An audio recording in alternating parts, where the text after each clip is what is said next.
Hi, I'm here with Steve Francis from Happy Schools, and Steve works with Happy Schools. And what do you do, Steve?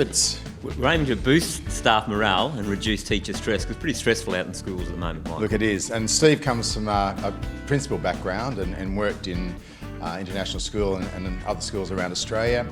And he's been working with teachers and principals for a period of time as a consultant. And he has a fantastic take on working with difficult parents, because we know that parents can present difficulties for teachers and for principals as well. So it's a common issue which we've all got to get a head around, and Steve's got a great take on that. Yeah, it sure adds a whole amount of stress, doesn't it? If you've got a cranky parent who arrives at your door or at the front office, it's a huge amount of stress for all of us. And sometimes we can take that viewpoint that it's about us, and it's something that we've done and we've contributed to there. And I just think it's not necessarily the case. One of the things that happens is that we're actually ultimately in the people business. And because we're in the people business, we deal with all sorts of different people with different backgrounds and carrying different amounts of baggage as well. Okay, so how do we get around that? It's one of those sort of automatic things sometimes. When something happens, we just think it's got to be about me. So what's the sort of the first step, or some of the steps we can take to sort of remove that onus from us and put it over to the parent? It's always important to make sure we listen really well to what the concern is, and the parent has almost invariably been up in the middle of the night and prepared what they're going to say in response, and so they're going to press the play button and regurgitate what it is that they're worried about. Even if they're wrong from the very first sentence that they say, we need to let them play what they've rehearsed and practiced, so they've got to get it all out before they're ready to start listening to you. So even if they're wrong right from the beginning, we need to make sure we listen. So what do you do when you listen? How do you do that physically as a teacher or a principal? Yeah, it's physically just attending to them and focus on the listening component of that, the active listening of even reflecting back, but not attacking back, because at times we can feel like we're attacked, and yet our purpose as the professional in the conversation should be to steer to this third point of focus, so that the two of us are working for the benefit of the child. And so as the professional, we're trying to build that trusting relationship with the parent, rather than an adversarial, you're attacking me, I'm going to attack back and defend my corner. Okay, yeah. It's a natural thing sometimes. The default mechanism which we have is to attack or defend. Yeah. So that is about being the professional. And we ultimately don't quite know what's going on in their world, in that other person. So we don't know if they're dealing with health issues at home, if they've had a fight with their partner at home. I feel a lot of parents are under huge financial pressure at the moment. They're working long hours. They're very time poor. They get home from work. Their child has made some sort of complaint about something or other, and then they feel they have to come and attack because they ultimately want their child to be happy. So their job is to come out and fight their corner for their child. Now that's their responsibility. We've got to look after the welfare of the 25 students that we're looking after. So rather than see it as an attack, we've got to try and focus on this third, meeting their needs and keeping the child happy.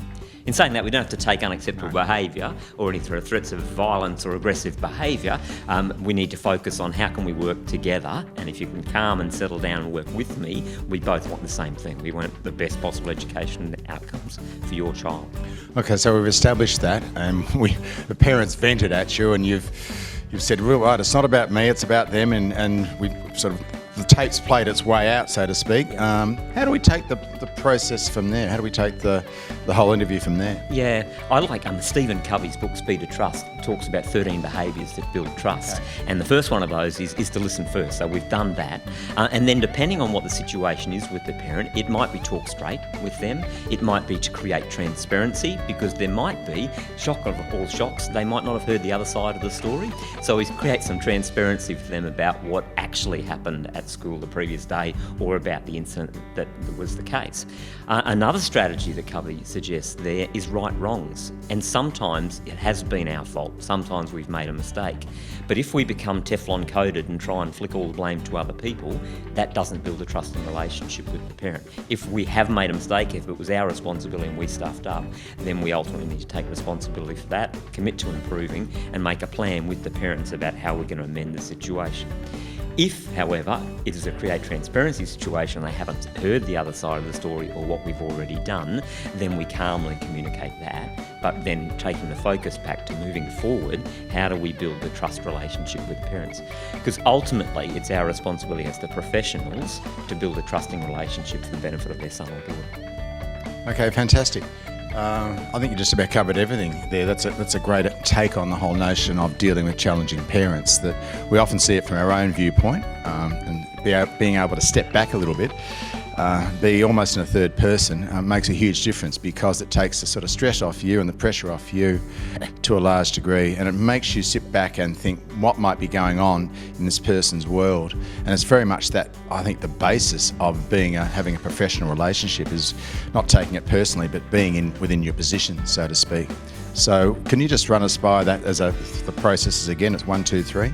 Yeah, so basically it's listening first is ultimately vitally important. Make sure we understand the person's position, not defending our position immediately. Let them press play and regurgitate what it is that they've rehearsed, because they're not ready to listen to after that's happened.